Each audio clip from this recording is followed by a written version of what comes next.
स्वस्थ सिद्धांत प्रसारण में आपका स्वागत है। हम परमेश्वर की स्तुति करते हैं कि इस अध्ययनमाला के द्वारा हम मसीही जीवन के लिए अत्यंत आवश्यक मूल सिद्धांतों पर सुधारने वाली शिक्षा को लगातार ग्रहण कर पा रहे हैं। मसीही जीवन पूर्णतः विश्वास से भरा हुआ है।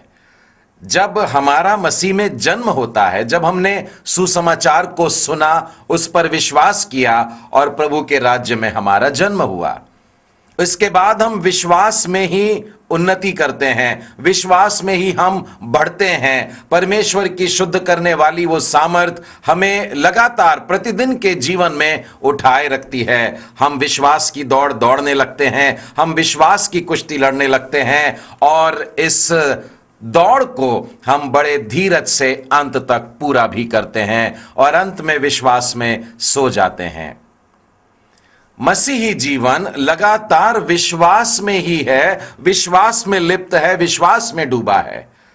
ये उतना ही महत्वपूर्ण है जितना एक मछली के लिए पानी जरूरी होता है, बिल्कुल वैसे ही जरूरी एक क्रिस्तीय व्यक्ति के लिए विश्वास होता है। बीते 5 सप्ताह से हम विश्वास इस विषय पर मनन करते आ रहे हैं और उसके अंतर्गत हम इस तरीके से उसका अध्ययन कर रहे हैं ताकि हमारे अंदर जो विश्वास को लेकर गलत शिक्षाएं हमारे अंदर हैं उनको निकाल दें और उसको सुधारने वाली शिक्षा के द्वारा बदल दें और अपने आप को उसमें स्थिर करें। अब तक जो 5 पाठ हम लोगों ने देख चुके हैं वो इस प्रकार से हैं। Lesson number 1, do not generalize the Bible promises. Lesson number 1, do not generalize the Bible promises. Bible में दी गई प्रतिज्ञाओं को सामान्य न समझें। Lesson number 2, do not be over occupied with material blessings. भौतिक आशीर्वादों में लिप्त न रहें। Lesson number 3, do not exceed your measure of faith. अपने विश्वास के माप को लांघ न लें। Lesson number 4, do not struggle alone to maintain your faith. अपने विश्वास को बनाए रखने में अकेले ही संघर्ष न करें। और पिछले सप्ताह हमने 5वां पाठ देखा, वो था do not hesitate to confess the facts. सच्चाई को स्वीकार करने में आनाकानी न करें। अर्थात यह सकारात्मक अंगीकार या नकारात्मक अंगीकार के बारे में हमने नहीं कहा था, परंतु यह समझाया था कि जो सच्चाई है उसे हमें ईमानदारी से स्वीकार करना है, अपनी अवस्था को प्रभु के सामने सरल और सही शब्दों में रखना है। आज हम 6वें पाठ की ओर इसी 5वें पाठ को लेकर के बढ़ रहे हैं। जबकि हमें सच्चाई को स्वीकार करना है तो हम इस बात को भी स्मरण रखें। Lesson number 6, do not be overridden by disappointing experiences. निराश करने वाले अनुभवों से टूट न जाएं। मैं आपके लिए फिर से दोहराता हूं, how not to believe. Lesson number 6, do not be overridden by disappointing experiences. निराश करने वाले अनुभवों के कारण टूट न जाएं। इब्रानियों की पुस्तक और उसके 11वें अध्याय को हम बहुत अच्छे से अब जानने लगे हैं। यह विश्वास का अध्याय है और इसमें बहुत सारे लोगों का, बहुत सारे भाई बहनों का उदाहरण दिया हुआ है जो विश्वास में बड़े माने हुए पक्के लोग थे। लेकिन आपको यह बात बताना चाहूंगा कि जब जब इब्रानियों के 11वें अध्याय से प्रचार किया गया है तब तब केवल विश्वास के एक ही पहलू पर मनन किया गया है। आवश्यकता इस बात की है कि विश्वास के ऊपर 11वें अध्याय में से हम उस दूसरे पहलू पर भी नजर डालें। आइए हमारे साथ में इस बात का अध्ययन करेंगे। मैं आपको 11वें अध्याय के 11वें वचन में से बता रहा हूं, विश्वास से सारा ने स्वयं बूढ़ी होने पर भी गर्भ धारण करने की सामर्थ को पाई। सारा बूढ़ी हो चली थी और उसके शरीर में अब ऐसी क्षमता नहीं थी कि वो किसी संतान संतान को उत्पन्न कर सके। वो इस बात को जानती थी, लेकिन फिर भी परमेश्वर ने अपनी प्रतिज्ञा किया और उसने विश्वास के द्वारा इसहाक को पाया। अब देखिएगा 17वें वचन में लिखा है, विश्वास ही से अब्राहम ने परखे जाने के समय इसहाक को बलिदान चढ़ाया। विश्वास के द्वारा इसहाक को पाया और विश्वास के द्वारा इसहाक को चढ़ा दिया। उसी विश्वास से उसे पाया गया और विश्वास के द्वारा ही दिया गया है। अगला उदाहरण देखते हैं। 23वें वचन में लिखा है, विश्वास ही से मूसा के माता पिता ने उसको उत्पन्न होने के बाद 3 महीने तक छिपा के रखा। मूसा के समय की बात आप लोगों को मालूम है। वहां के राजा ने मिस्र में यह आज्ञा निकाली कि नन्हे बच्चे जितने भी लड़के हैं सब मार डाले जाएं, लेकिन यह बच्चा बड़ा प्यारा था, उसके माता पिता ने छिपा के रखा। और आप जानते हैं कि जब वो 3 महीने का हो गया, बड़ी मुश्किल हो रही होगी उसकी आवाज दबाने की, तब उसे टोकनी में डाल करके किस तरीके से नील नदी में छोड़ दिया। और आपको वो घटना मालूम है कि वो कैसे राजमहल में पहुंच जाता है। अर्थात मूसा के माता पिता के विश्वास के द्वारा वो राजमहल में पहुंच गया। और 24वें वचन में लिखा है, विश्वास ही से मूसा ने सयाना होकर फिरौन की बेटी का पुत्र कहलाने से इनकार कर दिया। विश्वास के द्वारा राजमहल में पहुंचाया गया, विश्वास के द्वारा राजमहल को वो छोड़ देता है। यह दोनों बातें हमें ध्यान से देखना है। यह दोनों बातें हमें विश्वास की ओर ही इशारा कर रही है। 34वें वचन में आपको ध्यान खींचना चाहूंगा। यहां पर लिखा है, प्रभु के लोगों के बारे में लिखा है कि विश्वास के द्वारा वे तलवार की धार से बच निकले, अपनी मौत से बच गए, तलवार से काटे जाने से बच गए। लेकिन 37वें वचन में लिखा है, विश्वास की दशा में वे तलवार से मारे गए। विश्वास में ही वे बचाए गए और विश्वास ही के द्वारा वे मारे जा रहे हैं। यह विश्वास के दोनों पहलू की तरफ मेहरबानी से गौर करिएगा। यह विश्वास सिर्फ लेने के लिए नहीं है, यह विश्वास देने के लिए भी है। यह विश्वास केवल उन्नति करने के लिए, प्रमोशन के लिए नहीं, परंतु यही विश्वास उन बातों को ठुकरा करके प्रभु की इच्छा के अनुसार चलने के लिए है। यह विश्वास केवल जान बचाकर भाग जाने के लिए नहीं, परंतु मृत्यु के लिए अपने आप को सौंपने के लिए भी है। नए नियम में स्तिफनुस का जीवन से आपको फिर से एक बार बताना चाहूंगा। बड़ा प्यारा उदाहरण है। मैं आपको प्रेरितों के काम और उसके 6वें अध्याय में लेकर चलता हूं। प्रेरितों के काम और उसके 6वें अध्याय में लिखा है, 8वां वचन कहता है, स्तिफनुस अनुग्रह और सामर्थ से परिपूर्ण होकर, वो सामर्थ से भरा हुआ है, आत्मा से भरा हुआ है, और क्या कर रहा है? बड़े बड़े अद्भुत काम और चिन्ह दिखाता है। स्तिफनुस सामर्थ्य से भरकर अद्भुत काम कर रहा है, आश्चर्य कर्म कर रहा है, प्रभु के राज्य की बातें सुना रहा है। और अब मैं आपके सामने 7वें अध्याय का 55वां वचन पढ़ करके बता रहा हूं।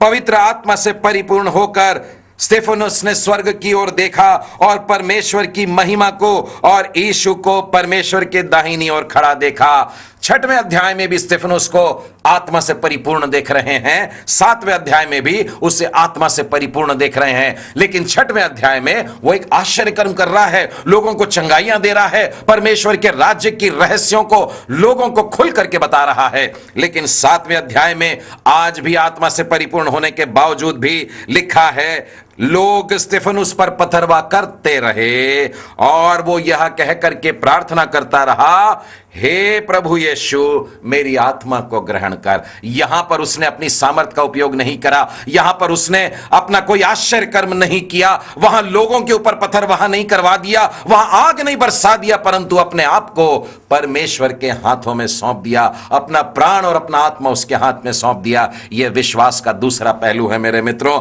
इसलिए आवश्यकता है कि हम इस बात को देखें कि हम विश्वास के द्वारा क्या समझते हैं कि हमारे जीवन में होगा। मैं आपको नए नियम में एक और उदाहरण दिखाना चाहता हूं जो हमको प्रेरितों के काम के 12वें अध्याय में मिलता है, और यहां पर पतरस और याकूब के बारे में लिखा हुआ है। ये दोनों भी प्रभु यीशु मसीह के शिष्य हैं और ये दोनों भी विश्वासी हैं और विश्वास में बड़े मजबूत हैं। देखिए क्या लिखा है 12वें अध्याय में 6वें वचन में लिखा है, उस रात को पतरस 2 जंजीरों से बंधा हुआ 2 सिपाहियों के बीच में सो रहा था और पहरुए द्वार पर बंदी गृह की रखवाली भी कर रहे थे। पूरी तरह से उसको बांध के रखा है, रखवाली में रखा है, पहरेदारी में है। और तब प्रभु का एक स्वर्गदूत आकर के खड़ा होता है, कोठरी में रोशनी हो जाती है, उसको थपकी दे करके उठाता है, उसे जेल खाने से बाहर लेकर के जाता है, आजाद कर देता है, छुड़ा देता है। विश्वास के द्वारा पतरस छुड़ाया जा रहा है। लेकिन याकूब के साथ में क्या हुआ? लिखा है, हेरोदेस राजा ने कलीसिया के कई व्यक्तियों को सताने के लिए उन पर हाथ डाले। 12वें अध्याय का 2 वचन पढ़ता हूं, उसने यूहन्ना के भाई याकूब को तलवार से मरवा डाला। विश्वासी के द्वारा एक जन छुड़ाया जा रहा है, विश्वासी के द्वारा एक जन प्रभु के पास बुलाया जा रहा है। हे मेरे मित्रों, इन सारी बातों को सुनने के बाद हम किस निष्कर्ष पर पहुंचते हैं? क्या यह कि हम प्रभु यीशु के लिए केवल विश्वास को करें, या यह भी कि हम उसके लिए दुख को उठाएं? मैं आपको फिलिपियों की पत्री से बाइबल में क्या लिखा है देखिए कि हम विश्वास की दशा में कैसे हैं। क्योंकि मसीह के कारण तुम पर यह अनुग्रह हुआ है कि, मैं फिलिपियों की पत्री 1 अध्याय और उसका 29वां वचन पढ़ रहा हूं।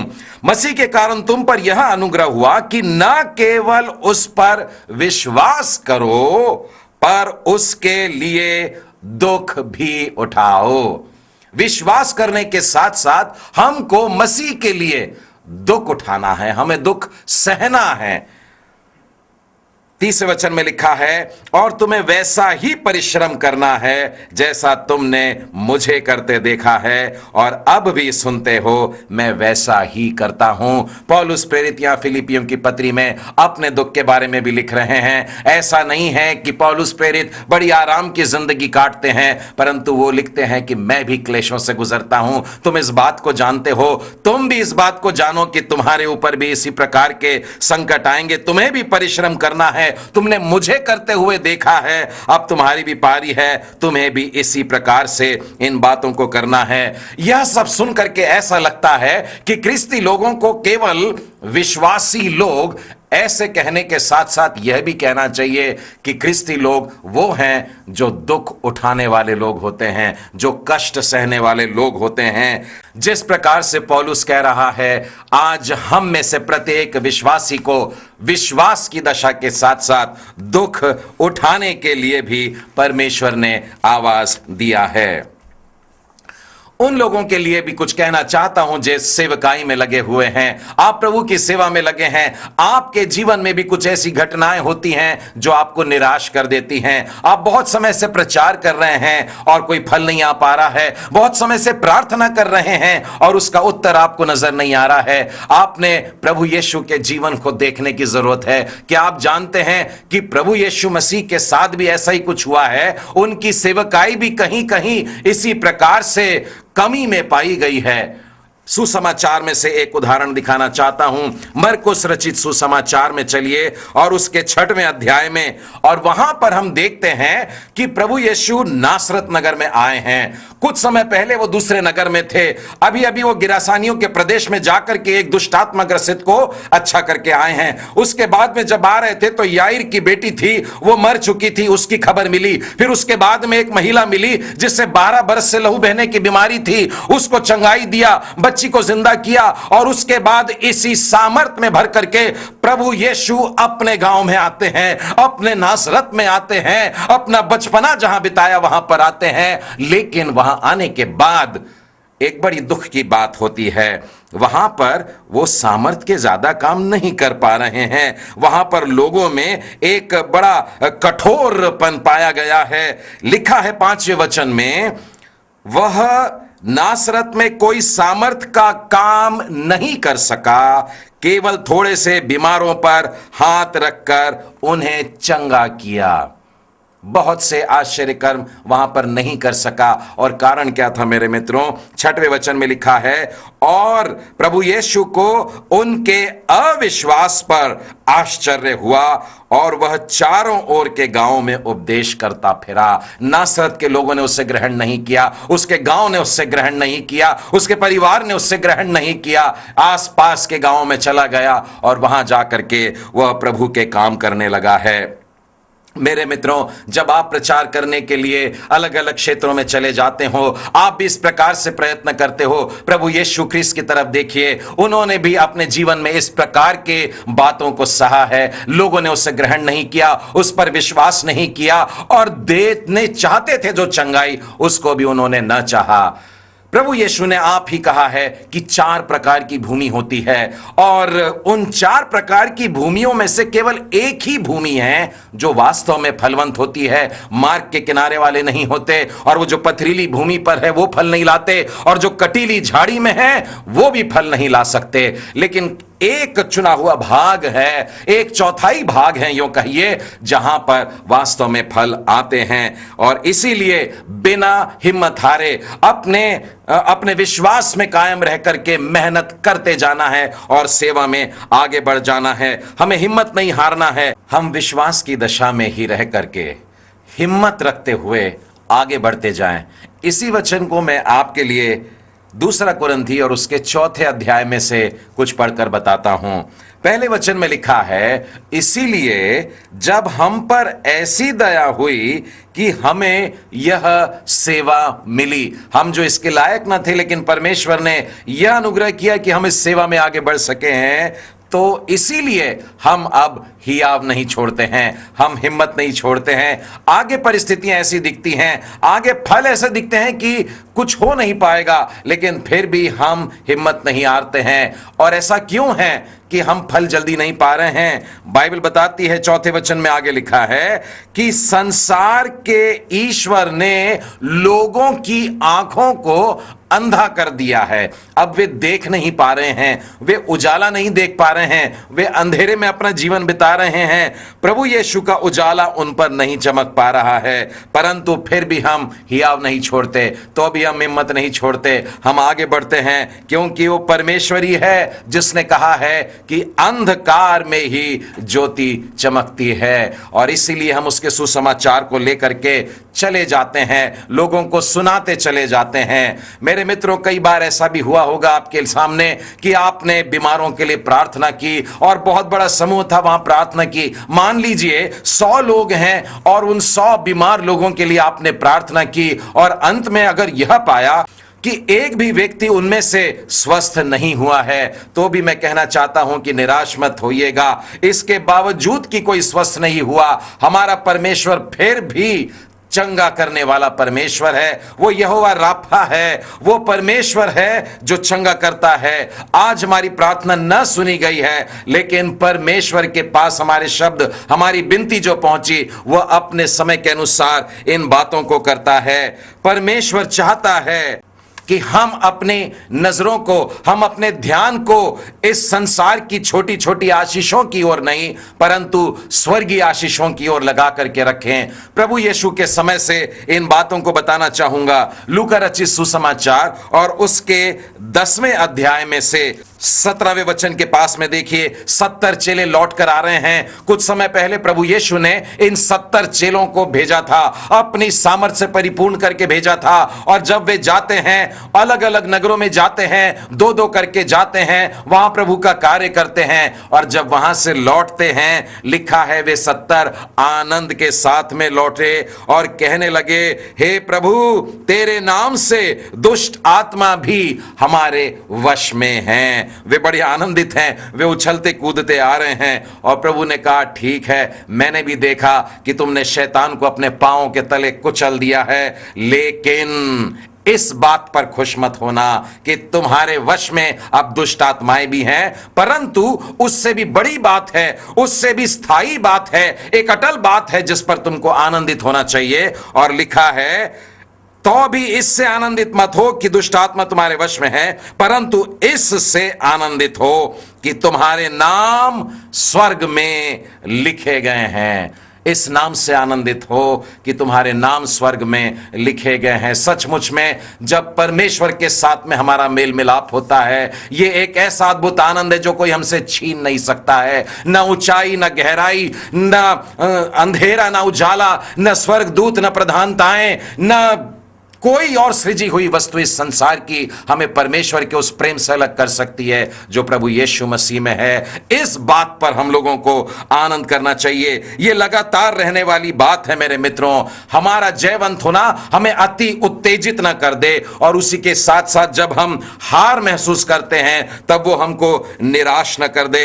पहला कुरिन्थी और उसके 15वें अध्याय के पास में और उसके 58वें वचन में इस प्रकार से लिखा हुआ है, इसीलिए हे मेरे प्रिय भाइयों, दृढ़ और अटल रहो और प्रभु के काम में सर्वदा बढ़ते जाओ, क्योंकि यह जानते हो कि तुम्हारा परिश्रम प्रभु में व्यर्थ नहीं है। हम जो भी कुछ कर रहे हैं, जो छोटा बड़ा कर रहे हैं, यह हमारा परिश्रम व्यर्थ नहीं जाएगा। इसीलिए हम प्रभु में अटल रहें, क्योंकि अंत में इसका फल हमको दिखाई देगा। मैंने अंत में इसका क्यों कहा? क्योंकि ऊपर के वचन बताते हैं कि जय ने मृत्यु को निगल लिया। हे मृत्यु तेरी जय कहां रही? हे मृत्यु तेरा डंक कहां रहा? मृत्यु उपरांत भी, शरीर के खत्म होने के बाद भी, उस अनंत काल में प्रवेश करते हुए हम एक बड़े प्रतिफल को पाते हुए आगे बढ़ते हैं। प्रिय मित्रों, बहुत जरूरी है कि हम प्रत्येक परिस्थिति में बड़े धैर्य के साथ आगे बढ़ें। मैं गलतियों की पुस्तक और उसके 6वें अध्याय और उसका 9वां वचन पढ़ता हूं, हम भले काम करने में साहस न छोड़ें, क्योंकि यदि हम ढीले न हो तो ठीक समय पर कटनी काटेंगे। कब काटेंगे? तुरंत काटेंगे नहीं लिखा है, लिखा है ठीक समय पर, परमेश्वर के समय से काटेंगे, क्योंकि हर बात का एक समय होता है और वो बातें परमेश्वर के हाथ में हैं। हमें साहस नहीं खोने का है। मैं इब्रानियों की पुस्तक और उसके 10वें अध्याय में से और उसके 36वें वचन से आपको यह बताता हूं, जहां लिखा है, क्योंकि तुम्हें धीरज धरना आवश्यक है ताकि परमेश्वर की इच्छा को पूरी करके तुम प्रतिज्ञा का फल पाओ। हमें धीरज से इस दौड़ को दौड़ना है। इब्रानियों के 6वें अध्याय में अब्राहम के उदाहरण को देखते हैं। उसके 14 और 15वें वचन में लिखा है, मैं सचमुच तुझे बहुत आशीष दूंगा और तेरी संतान को बढ़ाता जाऊंगा। परमेश्वर ने अब्राहम से इस प्रकार से कहा, लेकिन 15वें वचन में लिखा है, और इस रीति से उसने धीरज धरकर प्रतिज्ञा की हुई बात को प्राप्त किया। हे मेरे मित्रों, इस समय मैं एक प्रभु के सेवक जॉर्ज मुलर के बारे में बताना चाहता हूं। यह प्रभु का बड़ा प्यारा सेवक था और सामर्थ्य से बहुत से काम किया करता था, और उसके 2 मित्र थे और ये दोनों मित्र उसके शराबी थे, और ये दोनों मित्रों के लिए गिड़गिड़ा के प्रभु से प्रार्थना किया करता था कि ये मन फिराएं, प्रभु के पास में आ जाएं और जीवन में प्रवेश करें। 40 साल तक वो उनके लिए प्रार्थना करता रहा और अंत में ऐसा हुआ कि जॉर्ज मुलर की मृत्यु हो गई। उसने जीते जी अपने इन 2 शराबी मित्रों को प्रभु के पास में आता हुआ नहीं देखा। जिस दिन उसके अंत्येष्टि थी, जिस दिन उसकी फ्यूनरल सर्विस थी, उसके ये 2 शराबी मित्र भी उसी फ्यूनरल सर्विस में आए हुए थे। और जब संदेश चल रहा था तब परमेश्वर के आत्मा ने इन 2 शराबियों के हृदय में कार्य किया। उन्होंने पश्चाताप किया, उन्होंने अपना जीवन प्रभु के हाथों में दिया, और ये 2 शराबी 2 मिशनरी बन करके प्रभु की सेवा में आगे चले गए। जॉर्ज मुलर ने जीते जी इस फल को नहीं पाया था, लेकिन परमेश्वर का वचन फिर भी कहता है। मैं यशायाह नबी की पुस्तक और उसके 28वें अध्याय और उसके 16वें वचन से आपको बताना चाहता हूं, जो कोई विश्वास रखता है वह उतावली ना करें। 26वें अध्याय का 3रा वचन कहता है, जिसका मन तुझ में धीरज धरे हुए है उसकी तू पूर्ण शांति के साथ रक्षा करता है, क्योंकि वह तुझ ही पर भरोसा करता है। मेरे मित्रों, मेरे प्रिय भाइयों और बहनों, चाहे परिस्थितियां कितनी भी विपरीत क्यों ना हो, विश्वास करिएगा, आगे बढ़ते जाइएगा, हिम्मत मत हारिए और प्रभु के लिए कार्य करते चले जाइएगा। आप अपने पितरों में से अय्यूब को देखिए, उसका क्या कहना था, मेरा परमेश्वर चाहे मेरा प्राण भी ले ले तो भी मेरा भरोसा मेरे परमेश्वर पर ही रहेगा। हनन्याह और उसके साथी लोग जो थे नबूकदनेस्सर राजा के सामने खड़े थे। राजा ने भट्टी को 7 गुना भड़का दिया, लेकिन ये 3 जवान खड़े होकर राजा से कह रहे थे कि हे राजा, हमारा परमेश्वर इस भट्टी की आग से हमें बचा सकता है, वरन तेरे हाथ से भी छुड़ा सकता है। लेकिन हे राजा सुन ले, अगर वो नहीं भी बचाना चाहे तो भी हम तेरी बनाई हुई इस मूर्ति के सामने नहीं झुकने वाले हैं। कैसी भी परिस्थिति क्यों ना हो, हम परमेश्वर पर विश्वास रख करके आगे बढ़ते जाएं। मैं अंत में हबक्कुक की पुस्तक में से आपके लिए परमेश्वर के ये सुंदर वचन पढ़कर सुनाना चाहता हूं।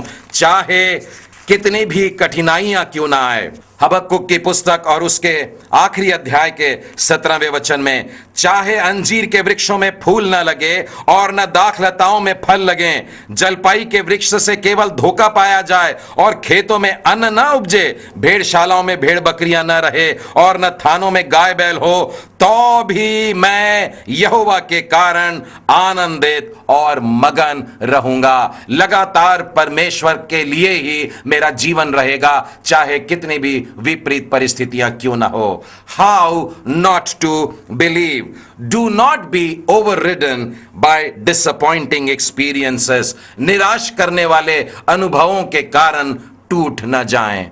परमेश्वर आप सबों को आशीष दे। आमीन।